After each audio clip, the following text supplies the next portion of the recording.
Welcome back to Two Pretty Good Bad Men, an Alias Smith & Jones podcast. I'm your unstable host, Tabitha, and today we are covering Season 2, Episode 7, 6 Strangers at Apache Springs. This episode was shot in mid-August of 1971, and it aired October 28, 1971. The story was by Roy Huggins, and the teleplay was by Huggins and Arnold Somkin. I couldn't find much information about him. He had a very short television writing career in the 70s. In fact, this is his first IMDb writing credit. He also wrote for Emergency, The Bold Ones, The New Doctors, Room 222, and Heart to Heart. He wrote 2 features, one titled Best Friends, and the other titled Over the Brooklyn Bridge. Unfortunately, he died at only 48 in 1982. The episode was directed by Nicholas Colasanto, who you will probably know as an actor. He played Coach on Cheers. Apparently, he was the only one who got along with Shelley Long. I remember that from watching an E! True Hollywood story about Cheers many years ago. He was also in Raging Bull and Family Plot. In addition to acting, he had a very stable and long-running television directing career. I had no idea. That's pretty awesome. This is his only ASJ episode, unfortunately. He started directing with 7 episodes of Huggins' show Run for Your Life. He directed an episode of Starsky and Hutch, even. It was The Groupie. Not the best, but it was Season 4, and one man can only do so much with Season 4. He directed episodes of Bonanza, Ironside, Chips, Police Story, Columbo, SWAT, and The Bold Ones, The Lawyers. God, we've had some cool directors on this show. Let's see how cool our guest stars this week are. Up first, we have Carmen Matthews as Caroline. Matthews had a long career. She started in early television on shows like Lux Video Theater, Suspense, and several episodes of Craft Theater. Later, she guest starred on shows like Ben Casey, The FBI, and The Fugitive.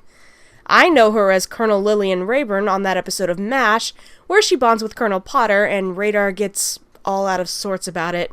She was in the miniseries Kennedy, and she appeared in some movies and TV movies. The TV movies include Who Killed the Mysterious Mr. Foster, They Call It Murder, Widow, and Top of the Hill, starring Sonny Bono and ASJ friend J.D. Cannon. Features include Rabbit Run, Daniel, and The Sounder, which was the movie that got the late great Cicely Tyson her Oscar nomination. Matthews ended up opening up a camp and education center on her Connecticut property. She was also a committed environmentalist. That's awesome of her. She passed away in 1995. Next up is Patricia Hardy as Lucy Fielding. Hardy's first IMDb credit was a guest spot on Route 66. She had a few short-lived shows to her own name. The first was Occasional Wife, about a man who convinces her friend to pretend to be his wife so he can get ahead at work. Somehow. The second was Blondie, based off the comic strip. And the third was The Bob Crane Show. Ugh, wonder what that was like. Other guest star roles included The Odd Couple, Insight, St. Elsewhere, Hardcastle and McCormick, Wise Guy, and Charmed. So her career spans decades, and as of this recording, she is still alive. Next we have John S. Reagan, or maybe it's Reagan, as Edward Fielding. He's probably best known for playing Dr. Robert Aston on Quincy M.E. He was also in movies like Earthquake, which I've seen. I've talked about how much I love those old disaster movies. And The Parallax View, which I have not seen because I am less into conspiracy movies. He also worked on a bunch of shows as a guest star, like The Bold Ones, The Lawyers, and The New Doctors, The Naked City, Man-X, Get Smart, Barnaby Jones, Riptide, and Star Trek The Next Generation. He was also in an episode of Pete's previous show, Love on a Rooftop. And he was in the TV movie Killer Bees with Roger Davis, so he has a double connection with ASJ. He passed away in 2013 at age 83. We also have Sean Barbara Allen as Sister Grace. Allen studied at the Pasadena Playhouse in 1964 to 1965, and this episode of ASJ was only her second IMDb credit. She was in the TV movie Scarecrow in 1972 that co-starred Pete Duell. She starred in the TV movie Scream Peggy Scream, which sounds like garbage and I must see it. She also did guest work on The Bold Ones, The Lawyers. Has everyone this week been on that show? Gunsmoke, The Rockford Files, Beretta, The Incredible Hulk, Cagney and Lacey, and her last credit was an episode of L.A. Law, after which she retired to spend more time with her daughter, and she became a writer after that. She used pen names, and I'm not exactly sure what her work is, but she did write one episode of Beretta. In 1972, she starred in the thriller You'll Like My Mother with Patty Duke. This movie earned Allen a Golden Globe nomination. As of this recording, she is still alive. And finally, we have Logan Ramsey as Smithers. Not the gay Simpsons character, a different Smithers. Ramsey has already been in an ASJ episode, The Root of It All, so we've already covered his career. On to the story. This sneak peek sees Hayes and Kid tied up in a Native American camp. They discuss what to do. Kid asks what Hayes knows about natives. Hayes says about the same stories that Kid heard when they were kids. I just said kid a lot. Their captors don't speak English, so Hayes has no hope of talking their way out of this. Oh no! I guess this is truly the end of Hannibal Hayes and Kid Curry. Oh well, let's hear that theme song. After the credits, the boys are riding into the town of Apache Springs. They think the town looks quiet and peaceful. I think it looks like a ghost town. There is no one around. At least not until they get to the hotel/saloon. Then they see two whole people. The owner, Smithers, and an older woman named Caroline. Smithers says it only gets crowded there on Saturday nights when all the cowhands come into town to drink and gamble. Caroline interrupts the conversation and wants to have a little talk with the boys after they get settled. When they head upstairs, Caroline tells Smithers that she's found what she's looking for. Young. True. Healthy. Yep.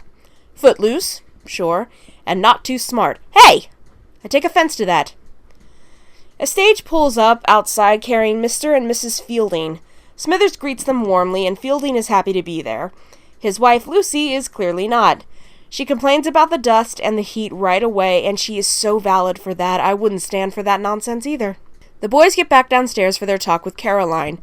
She wants them to do a job for her. Pick up some hidden gold dust that she had stashed. She pours them both drinks and tells them that they might not want the job once they know what it involves. Hayes says that yes, that is possible, and she doesn't like that answer. She says there's nothing to be afraid of, after all, except for the Native Americans in that area who do not want them around. She tells them how she and her late husband Barney came to the area years ago during a gold strike. They cleaned up $12,000 in dust and buried it in 12 different spots. But then the Chiricahua tribe, quote, broke out of their reservation, end quote, and started shooting at them. Barney was killed. The dust is still where they buried it, and she wants them to dig it up for her. She'll give them 20%. And according to my definitely accurate math, that comes to about $2,400 for them. And they just don't think that's enough for them to risk their lives. Sorry. They'll only do it if they split it 3 ways. Over her dead body, how dare they take advantage of a helpless old woman? And then she storms out. Then another stage pulls up. What an odd stagecoach schedule. Normally there's like days or a week between stagecoaches, but this is the second one to this nothing little town in like an hour. Anyway, this time they drop off an evangelical named Sister Grace. And I swear they are playing an instrumental of Simple Gifts from a couple of episodes ago. I love how the stage driver literally just tosses her bags in the dirt before driving off. No, seriously, I love that. Fuck evangelicals. Kid's helpless woman's senses start tingling, and he appears to help her with her bags. Once they're inside, Sister Grace approaches Smithers for a room, but she doesn't have any money. She says she'll hold a church service on Sunday and collect the money to pay there. So basically, the church offerings will go right into her pocket. Yeah, that sounds right. Smithers is like, honey, this ain't that kind of town. That only hungover cowboys are going to be around on Sunday. Oh, but she'll trust in the Lord. I guess he takes pity on her because he offers her a job cooking for the guests, and that will cover her room and food. She'll take it. So at least she's not a total dummy. And just to be clear, I'm not knocking all religion or spirituality, just evangelicals specifically. Now we get the rarest of sights, and by rare, I mean the only time it happens. Hayes is shirtless. Everybody cheer for Hayes' bare chest. Right now, you don't know how good we have it in this moment. Yes, he is in the bath, in the hotel room, with this kind of dreamy look on his face, and he's so beautiful. What were we talking about? Oh, right, the episode. I'm good. Caroline bursts in on him, and he ducks down in the tub to hide his man tits. She says she'll go 50-50 on the gold dust. He agrees, but doesn't want to move. You know, his modesty. Caroline scoffs, as if she would ever look at another man besides Barney. That's sweet that she's still loyal to her husband. Yeah, my stepdad got engaged within 7 months of my mom dying. But that's fine. The boys have dinner with Caroline, and she has 2 giant carrots on her plate. they're huge. And Sister Grace made this meal, and Grace, you suck. The Fieldings join them. Mr. Fielding says he's in town representing the Bureau of Indian Affairs. Then Caroline calls the Chiricahuas land grabbers. Really? Really? Are you serious right now? Fielding says that the agent for the reservation was selling meat that was meant for the Chiricahua people, and that the land was not what was promised to them. Yeah, what a shock. He wants to talk to them and help them. I believe he's sincere, but dude, the system is fucked. His wife, Lucy, asks what there is to do in this town because she'd like to leave, and she announces that to the whole table. Fielding keeps his mouth shut, but he does have a, "Honey, we talked about this," look on his face. The next day, our boys and Fielding prepare to head out. Caroline only gives them part of the map. There are 6 maps for 12 sites. She doesn't trust them with all of it at once, so they'll have to take multiple trips. Hayes tries to talk Fielding out of confronting the Chiricahuas, but he's adamant that they can come to a peaceful resolution. The boys shake his hand, wish him luck, and part ways. And already we see a couple of men watching them from the hills. They follow the map, and Hayes says, in the words of Brigham Young, this is the place. I had to Google Brigham Young. Apparently he was a Mormon leader and the first governor of the Utah Territory. Supposedly, when he and his party were traveling west, he saw the Salt Lake Valley and said, this is the place. But that could be apocryphal. Like, it wasn't recorded for posterity or anything. Anyway, the boys do end up recovering 1 bag of gold dust, but their excitement is short-lived because there are quite a few Chiricahua men behind them. Kids suggest pretending that they didn't see them. They give that a try, and Hayes even, casually whistles as they walk back to their horses. Dork. And it actually does work for now. The men don't follow them exactly, but they're definitely still watching. Everywhere they go. They aren't far from the second spot, and while they admit it's a dumb idea to proceed, they do it anyway. They find a rock that says Caroline loves Barney, and sure enough, under that rock is another bag. I feel like somebody would have found that. Anyway, this excitement is even shorter because now the men start shooting at them. Our boys make a run for it. There's a decent horse chase when Hayes decides to leave their pack mule behind, hoping the pursuers will just take it and leave them alone. And that works. Meanwhile, Fielding is in a very similar situation. The boys spot him and shout at him to lose the mule. He does, and his pursuers also let him go. So the 3 ride back to town. Hayes kindly asks if Fielding is all right. He says he's just shaken, but he feels like he failed. And he's gonna try again. He is determined to talk to them. Everyone comes out of the hotel to greet the guys. Lucy asks her husband what happened. He says nothing and tells her that he does have to go back. And she doesn't like that answer. Caroline, on the other hand, is thrilled to have some of her gold back. She asks them when they're going out again, and they were like, we were thinking never. But before she can really blow her stack, they ask her to give them a couple of days, and then they might reconsider. That night, Kid shoots his shot with Sister Grace. The thing is, I truly do believe he wants to help when he runs into women like this, but it's also just, I don't even know. He has a type, you know? She tells him her sad story. She followed a man out west who was gonna set up a traveling church or something like that for her to bring people of the West back to Jesus and away from, I don't know, all the cacti, maybe. It turns out the guy was taking advantage of her and ripping off people who actually came to listen to her sermons. She walked out and is trying to get home to Boston. Sad. And suddenly, it's finally Saturday night, and as promised, the place is jumpin'. The boys gamble, but are nice and relaxed in their corner table by the time the brawl breaks out. They observe and duck flying chairs and glasses, and I really feel like they could have been hurt. Like Ben and Pete. There's debris splintering and shattering right next to their heads, but it's fun. All too soon, that fun is over, and it's Sunday morning. Grace is trying to give her sermon to a bunch of uninterested dudes. It's like an old Western version of Guys and Dolls.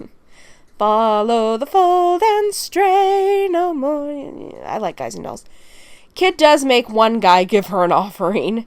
She's feeling dejected, and Kid tells her that he's heard a lot of evangelists, and he doesn't think she's a good one, because evangelists breathe fire and brimstone, and she's too gentle for that. She argues that it's important to her, and nobody's ever told her she couldn't do it before. He puts his arm around her shoulder and guides her away. On the porch, Hayes is watching them with a kind of pensive look on his face, and I really wonder what he's thinking. Lucy approaches him and wants to talk, and this is the best scene in the episode, this conversation. Lucy says she doesn't want him and Kid going back into the hills, because if they back out, then maybe her husband will back out too, because he respects them as, in her words, typical Western men. Hayes laughs at the idea of he and Kid being typical Western men. She says, well, then at least they're the Eastern idea of Western men. Hayes tells her that he and Kid like the West. That's why they travel around it all the time. Which I guess is partly true. I mean, they're wanted and all, but it's not like they're hiding out in Boston or New York. They firmly stay west of the Mississippi. No family or wives, she asks. Nope. They're each other's family, and as for wives, I mean, certainly not while they're wanted and have to keep moving. But if they ever get the amnesty, Kid might get married. I can't really see Hayes settling down, though. Then he gets a little stern and says she doesn't know her husband very well, that he knows him better than she does. Okay, I guess it's Hayes' turn to have a boyfriend this episode. He tells her that even if he and Kid backed out, Fielding would still just go alone. Lucy says he's right, that she doesn't understand him. He was offered a good job at the State Department, and they could be living in Europe. Hayes said that Fielding must not understand her either, and then he leaves. I just really love this talk. I love how perceptive Hayes is. I love hearing him say that he loves the West, and I like his almost defensive stance he takes for Fielding. I kid about boyfriends, but he clearly respects the man's principles and courage. It's a nice character moment, and the show doesn't usually take much time out for moments like it. That night, Kid goes to Grace's room.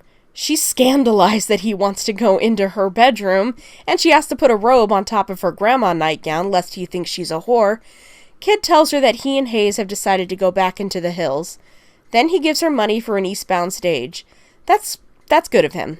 That was just a really good thing for him to do. He says he also wants her to think about what he said. She has, and maybe he's right.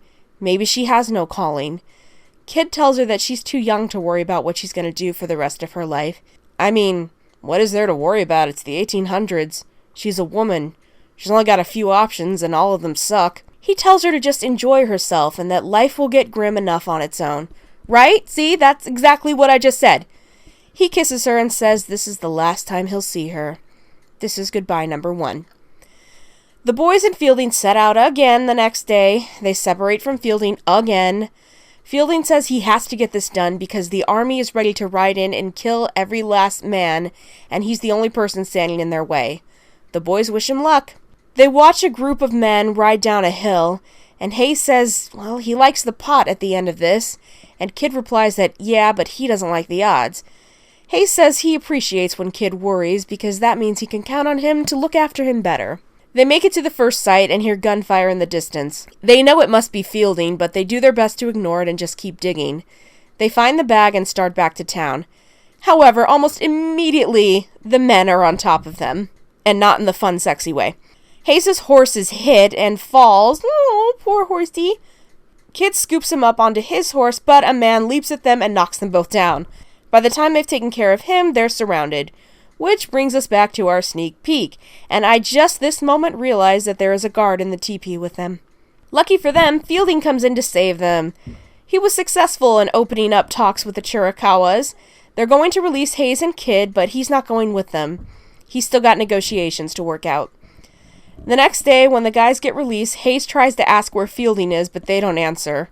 Aw, he's worried about Fielding. They get back to town and tell Lucy that her husband is safe with the Native Americans. Then they go to tell Caroline that they're back empty-handed because of the run-in. She doesn't believe them because she thinks that they would have killed them. She says they must have cheated her. Then she tells Smithers to get the boys a share from the safe and give it back to her. And they're like, Smithers, don't you dare. Smithers is like, sitting up, sitting down, sitting up, sitting down, and he doesn't know who to listen to. But eventually, he finds he's more intimidated by the boys than Caroline and takes their side. And Caroline storms out again. Kid sees Sister Grace at the hotel. She said she couldn't leave without knowing he was safe. And the next stage is due next week. What? I thought they ran 2 every hour. Anyway, this is goodbye number 2. Suddenly, the boys are packing up on a stage going the opposite way, and Kid approaches Grace, again. She tells Kid that she thinks she can enjoy life now. Okay, great. This is goodbye number 3. Hayes says goodbye to Lucy, who's still waiting for her husband to come back. He tells her that he hopes she finds out who she married and that she appreciates him as much as he would. Okay, I added that last part, but I could see it in his eyes. And then Fielding rides up and Hayes laughs. They all go inside for a drink and Hayes asks how he pulled it off. Nothing special. He basically made a bunch of promises. But I guess he must have been convincing. They agreed to go back to the reservation. This is great news for Caroline. Now she can get the rest of the gold herself. And Lucy is for the first time in the episode showing her husband affection. Those 2 kids are gonna make it, and Hayes has nobly stepped aside. The boys ride off on their stage. Kid wants to know what's next. Something restful, Hayes says, like going down the Colorado River in a barrel. The end. I really like this episode. All the characters are pretty well defined, which is an accomplishment for a 50-minute show. I like that we get 3 different and interesting female characters. Fielding is cool. The Saturday Night Brawl was a hoot. It's just a really enjoyable ensemble episode. The line of the episode is more of an exchange between Caroline and Hayes. When she's telling them what happened to Barney, Hayes is like, yeah, but what about the gold? And she says, can you take a minute of respect for Barney? He takes about 2 seconds and then again asks, what about the gold? He just can't help himself. And the episode goes to Hayes. Kid has his whole subplot with Grace, and it's nice, but I love Hayes' like and respect for Fielding, and I just love that scene on the porch with Lucy. Next time on Alias Smith and Jones, the boys get snowed in a cabin for an entire winter, and the mustache makes its sinister return. Research for this podcast comes mainly from the wonderful book Alias Smith and Jones, the story of 2 pretty good bad men, by Sandra K. Segala and Joanne M. Bagwell. Thanks for listening.